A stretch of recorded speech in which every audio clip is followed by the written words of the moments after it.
sekadar itu dulu. InsyaAllah kita akan sambung lagi, kita akan dengar lagi. Ya. Boleh bertanya tak? Untuk tak, saya nak tanya dari segi kala lah, berkaitan dengan berjanji dengan mahabat. Berjanji mahabat.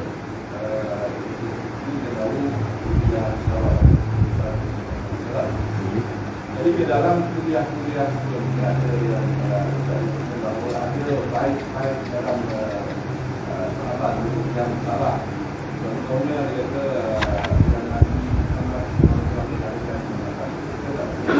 ya. Sebab pencarian ada tiga pendapat.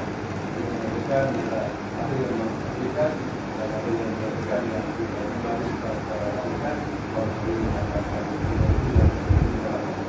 yang tak jelas, tak dengar. Saya pakai mic dah. Sebab dia bukan hanya muslimah ni.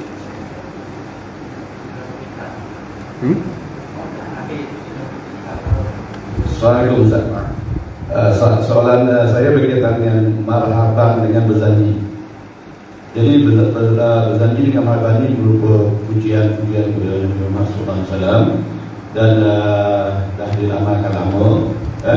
Dan masjid kita ini muslimah memang terlibatlah dalam berjanji marhaban ini. Jadi dalam kuliah-kuliah sebelum ini ada ustaz mengatakan bahawa ada yang bersalahan dalam bait-bait marhaban berjanji itu. Contohnya bila saya bertanya, saya terus mengatakan bahawa Junjungan besar Muhammad SAW ini dilahirkan berkata dalam berjanji itu, tapi sebenarnya tidak. Jadi itu salah. Jadi berjanji ini tak boleh diamalkan. Jadi sebagai pengurus masjid, berjanji diamalkan, dijalankan sebagai satu aktiviti di masjid.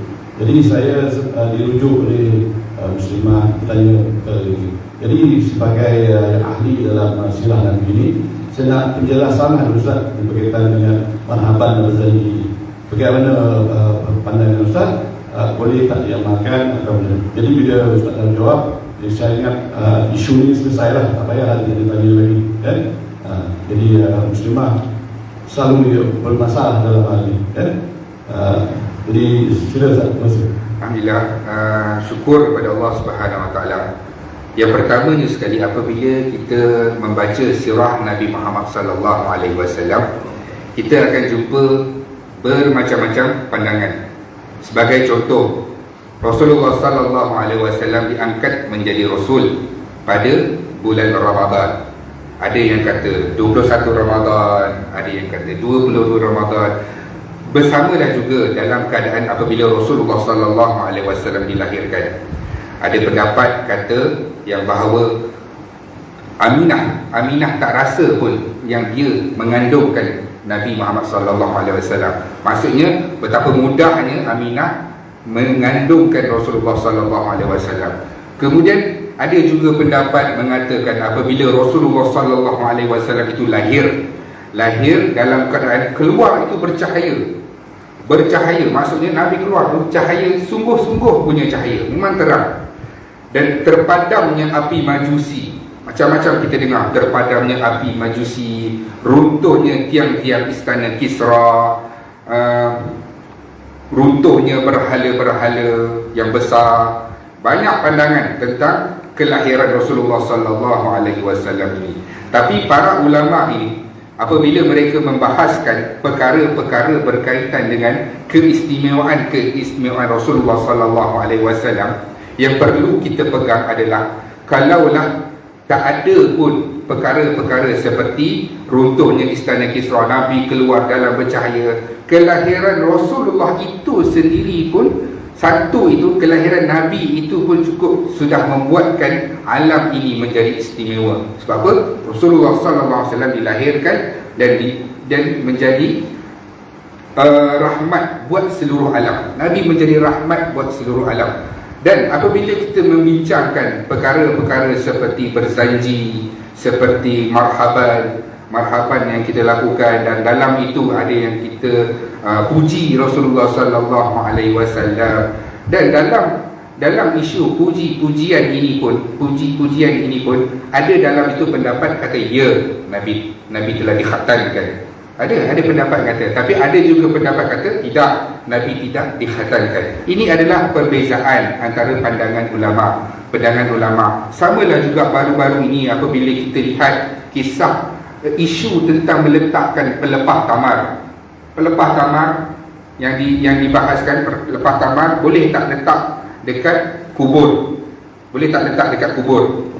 Ada yang kata itu khusus untuk Nabi Muhammad sallallahu alaihi wasallam, dan ada pandangan kata boleh. Sebab apa? Kita ambil berkat Nabi buat macam tu, jadi kita pun nak buat macam Nabi buat. Sebab apa? Kita bayangkan Rasulullah buat, mungkin berkat Rasulullah sallallahu alaihi wasallam, bukan sebab berkat pelepah tamar itu. Kita buat sebab apa? Adakah sebab pelepah tamar tu? Tak. Kita buat sebab apa? Sebab Nabi buat. Jadi ini adalah beberapa pandangan ulama. Ada ulama kata boleh, ada ulama kata tak boleh. Tapi ini khilaf. Masing-masing ada pandangan. Maksudnya ada rujukan masing-masing. Samalah contoh, kalau kita tengok orang kata Allah di mana? Allah ni berjisim ke tak berjisim? Ini memang isu yang sangat besar dan sangat masyhur di tanah air kita. Ada pendapat orang kata, Ibn Taymiyah kata, ya, Allah ini berjisim. Sebab apa? Dia mengklasifikasikan Allah ini boleh dilihat. Kita akan melihat Allah. Kalau benda yang boleh dilihat oleh Allah, maksudnya Allah berjisim. Dan orang lain pula faham pula bila sebut berjisim ini, sama dengan makhluk. Ini beberapa pandangan khilaf daripada ulama. Jadi kalaulah berkaitan dengan zanji dan marhaban, kita serahkan kepada orang yang berautoriti dalam mengeluarkan hukum-hukum seperti ini. Dan kalaulah di Negeri Sembilan ini orang mengiktiraf orang yang berkuasa. Siapa dia? Jabatan Mufti, orang yang berkuasa dalam menentukan apa yang boleh, apa yang tak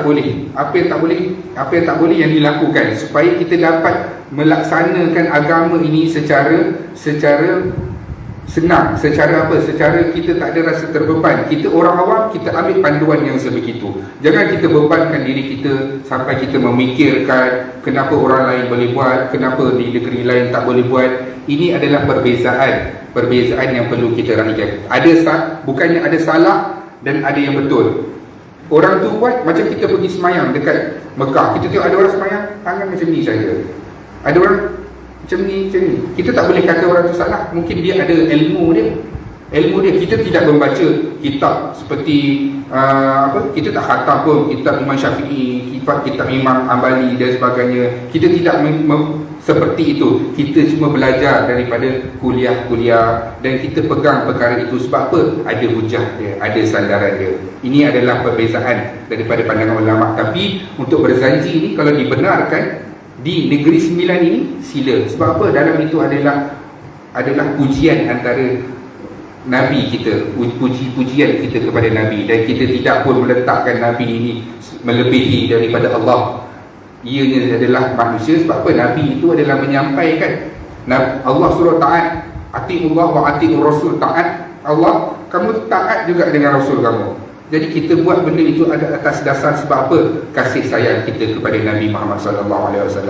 Supaya apa? Bila orang dengar tu kita berzanji ke, kita bermahaban ke, ianya sekurang-kurangnya bila ianya dilakukan di rumah, orang tak pergi masjid, bila orang dengar benda tu, sekurang-kurangnya dia nak ambil tahu, oh ini apa benda ni, marhaban ni, puji-pujian kepada Nabi Muhammad SAW. Yang penting dalam tu tak ada perkara-perkara yang mensyirikkan. Kalau nak kata Nabi berkhatam ke tidak berkhatam, itu adalah khilaf. Ada kata Nabi tak berkhatam, ada kata Nabi berkhatam. Tak boleh nak dipastikan. Sebab tu dalam kitab Arafi Makhtum ni, dia diangkat menjadi sebuah kitab, menjadi pemenang dalam penulisan sirah, kerana ia meletakkan kisah-kisah yang disepakati, dan perkara-perkara seperti, ada juga orang masukkan dalam kisah burung ababil. Sebenarnya bukan sebab burung ababil, ada sebab lain. Bukan burung ababil itu datang sebab mereka nampak orang-orang Quraisy duduk di belakang bukit, mereka membalik batu. Jadi orang-orang tentera Abraha takut. Ada macam-macam pandangan. Tapi kita pegang ada hujah mereka masing-masing. Yang penting kita ikut pandangan orang yang berautoriti. Jangan kita menulis di dalam laman sosial kita kita beritahu kepada orang-orang lain yang kita tidak pasti, tapi sedangkan benda itu telah pun ditulis di dalam jabatan mufti ataupun orang yang berkuasa dalam menjalankan proses supaya kita faham apa yang boleh, apa yang tak boleh. Wallahu a'lam. Jadi sekadar itu dulu. Moga nak tahu boleh ke tak boleh, kita tengok di Negeri Sembilan ini boleh ke boleh, tak boleh dibenarkan. Kalau boleh, silakan kita bermarhabat. Ianya pun adalah perkara yang bagus sebab kita memuji Rasulullah sallallahu alaihi wasallam. Wallahu a'lam.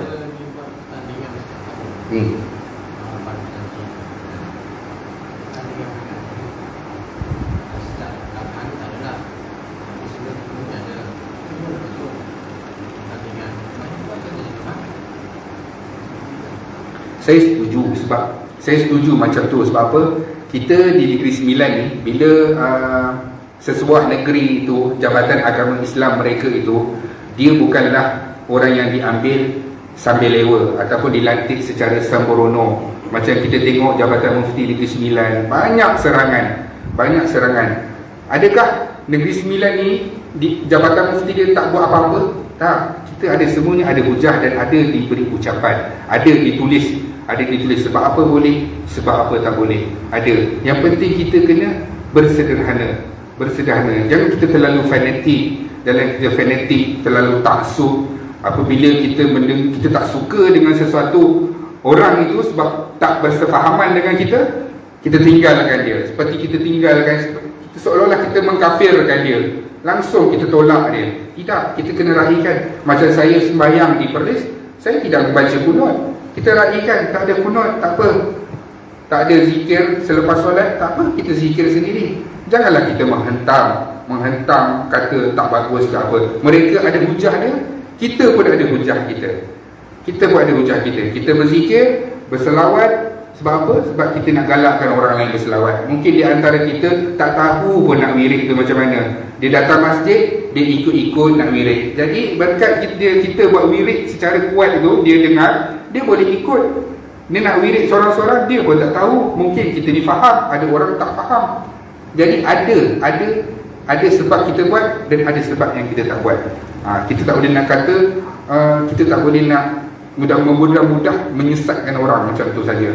Tak boleh. Lagi-lagi kita orang biasa yang kita tidak membaca pun, kita pun tak mengkhatam pun Al-Quran dan hadis-hadis Nabi, yang kita betapa ceteknya ilmu yang kita ada, kita pun berdasarkan apa-apa yang kita punya bacaan di media sosial, dan kita pun menjadi pembantu pula nak menghentam orang lain. Itu perkara yang tidak bagus. Sebab tu bila sahabat Rasulullah SAW cakap apa ni, Bilal hitam, dia tak marah. Rasulullah tak marah terus. Apa ni kata Rasulullah? Wahai fulan bin fulan, ada sedikit dalam diri kamu sifat jahiliah yang patut kamu buang. Itu saja Rasulullah kata. Tak ada Rasulullah menghukum, mendenda ataupun mengkritik seseorang itu. Walaupun orang itu meminum arak sekalipun, buat dosa, bukan buat benda khilaf, buat dosa. Rasulullah kata dia dah mengaku dan dia telah dirotan dan dihukum. Jangan kata kepada dia. Sebab apa? Ada sahabat kata, laknatlah kamu. Nabi kata jangan cakap macam tu. Dia telah menerima hukuman dia. Dia telah mengaku dan telah dihukum. Kita tak boleh nak mudah-mudah melaknat orang. Moga-moga ianya mendatangkan manfaat kepada kita. Dan di Negeri Sembilan ni, kita ikutlah apa yang diautoritikan oleh majlis agama kita ataupun jabatan mufti yang lebih layak dalam mengeluarkan hukum-hukum seperti itu. Wallahu a'lam. Sekadar itu dulu. Assalamualaikum warahmatullahi wabarakatuh.